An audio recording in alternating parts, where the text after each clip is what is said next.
Hello, AC Universe, and welcome to Canada Crossing. My name is Danny, and today I'm very excited to bring to you a wonderful Valentine's Day collab. Hope you're having a wonderful Valentine's Day with whatever you're up to. It can mean anything. I don't care. Enjoy yourself. We are going to do a lovely little couple cozy cottage house for Harry and Sally. Because, the movie. When Harry Met Sally. Come on, I had to put them together. So we're gonna design a cute little cottage for them and make some romantic areas. I want to thank Ayumu and Josh for having me do this collab with them. You can check their links in the description below and check out their couple retreat, whoever they picked. So the only rules were that we were in HHP, we had to pick a couple, and we had to include both Valentine's Day items. So, that heart-shaped bouquet and the chocolates. So we're gonna get going. I'm gonna speed up the video and let's get to it. All right, so while we are building, what I thought it would be fun to do, since it's Valentine's Day, I want to talk about romantic comedies. Who doesn't love a great rom-com? I know I do. So I thought while the speed build's playing, it would be a little bit of fun if I talk to you and talk about my 5 all-time favorite rom-coms. And, see what are your favorite rom-coms? Let me know before, pause the video, let me know in the description what your favorite all-time rom-com is, and we'll see if we connect. Maybe, did yours make the list? Let's find out. So coming in at number 5 is Bring It On. Bring It On, classic movie from the year 2000. Love it. For every movie, I'll read the synopsis about it, and then I'll give my thoughts on the movie after. So, Bring It On. The Toro cheerleading squad from Rancho Carn High School in San Diego has got spirit, spunk, sass, and a killer routine that's sure to land them the national championship trophy for the 6th year in a row. But for newly elected team captain Torrance, the Toro's road to total cheer glory takes a shady turn when she discovers that their perfectly choreographed routines were in fact stolen from the Clovers, a hip-hop squad from East Compton, by the Toro's former captain. So I know what you're thinking. Danny, this is not a rom-com. This is a cheerleading movie. It is a rom-com. So the film stars Kirsten Dunst and Jesse Bradford. So they, there's a little bit of romance going on. I don't want to spoil too much for these movies if you haven't seen them because I want you guys to go watch them. And Gabrielle Union's in it. Oh, and she's like the Compton's head cheerleader. Amazing. She's an amazing actress. And I just think this movie has it all. Like, it has the tension, the romantic tension that all these movies are going to have. Great comedy. So that's the theme you're going to hear a lot here. Is I want to laugh. I want romantic comedies to actually be funny. And this one has everything. Plus fun cheer routines. If you've not seen Bring It On, do yourself a solid and go watch it. Now, coming in at number 4, we've got Love, Simon. I adore this movie. And I think, obviously, personally, it touched me. I can relate to the story. But let me read what it's about.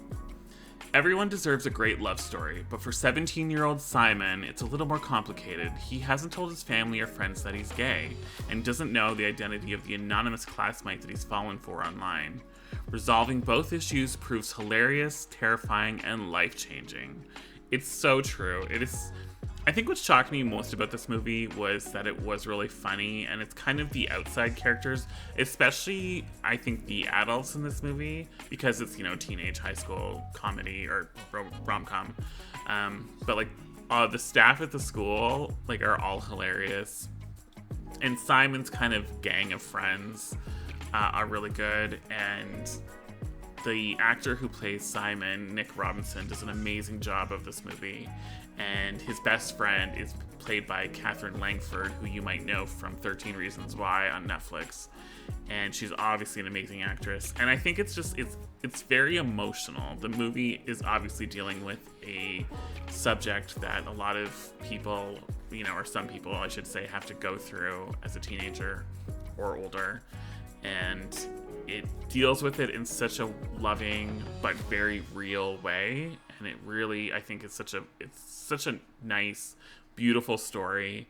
And it also keeps you in suspense because Simon is, he's chatting with this person online, but he doesn't know who it is. So you're kind of going through the movie wondering, who is he actually talking to? And we don't find out to the very end of the movie. So he kind of suspects different people throughout the movie. So we, along with Simon, are guessing, who is this person he's chatting with and connecting with? And it's a great, great movie. They've actually spun it off into a series called Love, Victor, which is also very good. I do think the movie's better, but Love, Victor is a good television show if you want to watch that as well. But this movie, if you've not seen it, I definitely recommend it. And that's why it's at the number 4 position. All right, and now coming in at the 3rd spot, we have 13 going on 30. Another wonderful movie. So funny. Came out in 2004.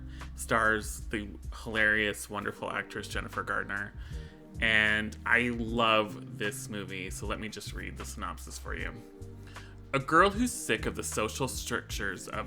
It says strictures, but I'm sure they mean structures of junior high school. Awkward. Let me continue. Is transformed into a grown-up overnight. In this feel-good fairy tale, teenager Jenna wants a boyfriend, and when she's unable to find one, she fantasizes about being a well-adjusted adult. Suddenly, her secret desire becomes a reality when she is transformed into a 30-year-old, but adult with its own set of male-female challenges isn't as easy as it looks.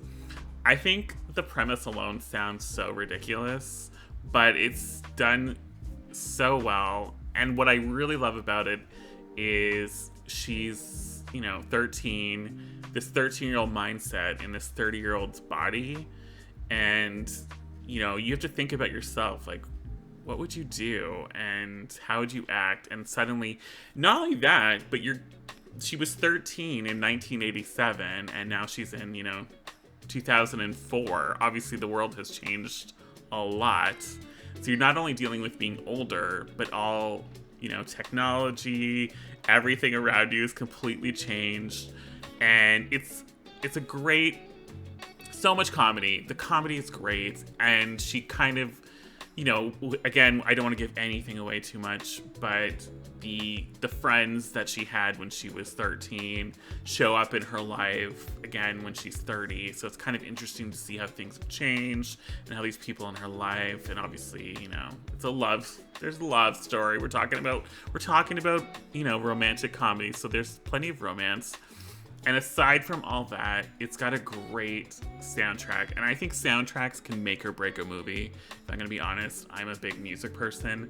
So to me, the soundtrack of 13 Going 30, because you have, she was 13 in 1987. So think about all those great 80s songs that she's, now listening to and bringing back to people in 2004.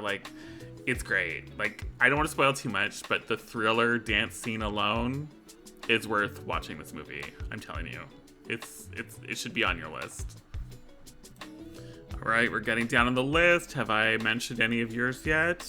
I can't wait to hear. So coming in at the second, I wrestled back and forth with the first 2 positions, but ultimately I think I'm going to put this one in second, and that is My Best Friend's Wedding.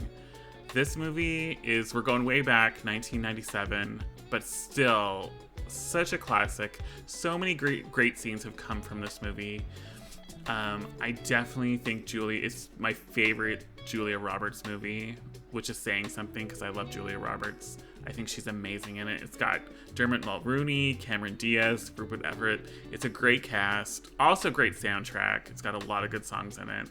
One of the best opening credit scenes I think ever. It's so campy. It's so fun. But anyways, let's read what this one's about. Childhood friends Julianne and Michael had a deal to marry each other if they were still single by 28. Now, 4 days before her 28th birthday, Michael announces that he's marrying a gorgeous 20-year-old named Kimberly. Suddenly realizing that she's actually in love with him, Julianne vows to stop the wedding at all costs. However, when she's appointed maid of honor, things get even more complex. Right? That's what I mean. This movie is so crazy. So basically, she calls her friend up. They had this deal. If they were still single, they were going to get married when they were 28. And, oh, shock, he's actually engaged and going to marry this other woman, Cameron Diaz. And, oh my goodness, it's so funny. So she ends up then she pretends that she's in this relationship with Rupert Everett, who's obviously, I shouldn't say obviously, but he's gay. But he's, pretending to be her boyfriend, which of course is comic gold right there. And it's so funny. So many great lines. But it's also it's one of those movies where you're like, am I supposed to be rooting for her? She's trying to break up this wedding. But it's Julia Roberts. She's the hero of the movie.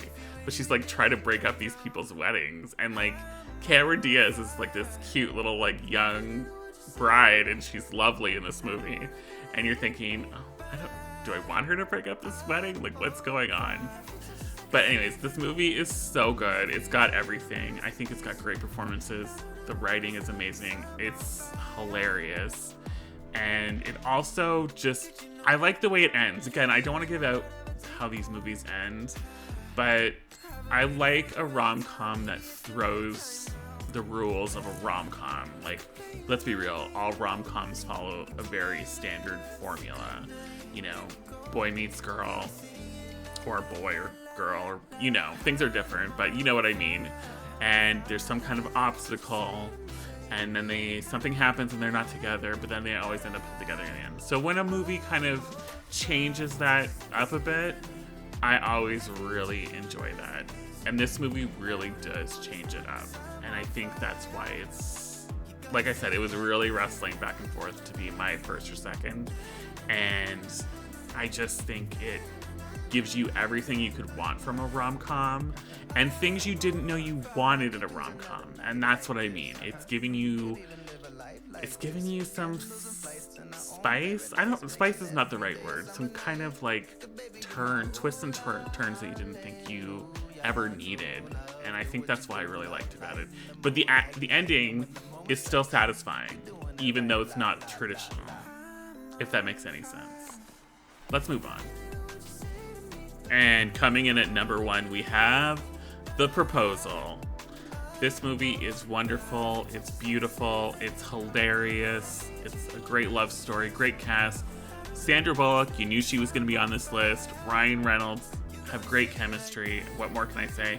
Actually, you know what more I can say? Betty White. Bring in Betty White as the grandma. Absolutely gold. Let me tell you what it's about. Faced with deportation to her native Canada, heaven forbid, high-powered book editor, Margaret, says she's engaged to marry Andrew, her hapless assistant. Andrew agrees to the charade, but imposes a few conditions of his own, including flying to Alaska to meet his family. With a suspicious immigration official always lurking nearby, Margaret and Andrew must stick to their wedding plan despite numerous mishaps. This movie is so good, so funny. Like I said, the chemistry with Sandra Bullock and Ryan Reynolds is unparalleled. You truly believe her evolution as a character is so amazing. She goes from this cold-hearted boss and, I think, and she had no family. She, all her family has passed on. And seeing the family of Ryan Reynolds' character, she gets to experience it, and she just more or less falls in love with not only him, spoiler alert, but not only him, but his entire family. And I think it's just that tension between them. And, it's are they going to get together? Because they really did not like each other at the start of the movie. I know it's so typical formula for a rom-com, but what makes this one, I think, the number 1 on my list is the comedy. It has so many, Ryan Reynolds is hilarious, let's just be real. And Betty White is so funny in this movie. And she just, the chemistry even with Betty White as the grandma. And I read that she was going to do this movie because she was kind of near the end of her career. And she didn't want to do the traveling or whatever for this movie. And I think Sandra and Ryan both really had to talk her into doing it because they both really wanted her in this part. And you know, she like famously has all these dogs and animals, and she didn't want to leave her dogs, I think, for that long to go shoot this thing. And they really had to talk her, and thank goodness they did, because she is gold in this movie. And everybody is so good. I love this movie. If you've not seen it, I think, like I said, it's number one. It's number one on my rom-com list. I think it's a must-see. You must go watch it. We're almost on the speed build. What'd you think of my list? Any kind of stinkers that you weren't feeling? Let me know. I'm open. Listen, it was hard to narrow down to 5. We were floating around. I was talking to some of my friends and mods and being like, here's my list. What do you think? Couple got cut, couple got added. We as soon as they mentioned one, I'm like, oh yeah, that one needs to be on the list. So there was a few that were very close. Clueless is up there. We talked about Clueless. I really wanted to add Clueless, but it didn't quite make the cut. And there was a couple others that we had floating around, but it's hard. There's something, and I feel like they have a lot of rewatchability. Like it's just easy to put on. I love like a good like Sunday, you're hanging out, just like not doing, especially like a rainy day or like here snowy, and just like cozy watching a rom-com. It's a feel good kind of thing. But yeah, let me know. Again, I can't wait to hear what your favorite rom-coms are. If you haven't paused the video to let me know, now do it again. Or not, I guess you wouldn't be doing it again. You'd be doing it for the first time. But regardless, do it. Just do it. Now let's see how this build is going. I think it's wonderful. All right, so we have finished this cozy little cabin for Harry and Sally. And we'll give a quick tour. So I did want to split it off to make it look more like just a regular house. So we have the living room right here. They can, cozy up on a couch and watch a movie. Just turn the TV on. Nice. And then I included, of course, the Valentine's Day rose bouquet there in the corner. It looks very cute on that table. And then we have the bathroom on this side. I didn't like necessarily everything just kind of lined up on this wall, but it was so small I didn't really know what else to do with it. So, but I think it's a cute little bathroom. I like it. I like how it turned out. And then we've got the music player. They can have a nice little area here to dance together. Cute. And then the bedroom, which of course we have the Valentine's Day chocolates at the end of the bed. Harry bought them for Sally, and they're waiting for her as a surprise. And I did want to go mostly white with the house, like make it kind of classic clean. And you'll notice that especially here in the kitchen. So I do like how it turned out. I'm using some kind of furniture I don't use that often as well, like the cool furniture, but I think it looks really cute in here.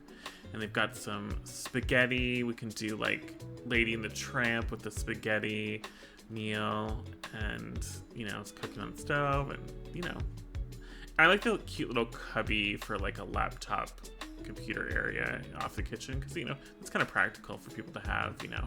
If they're sick of each other, they can go online and search for a new person.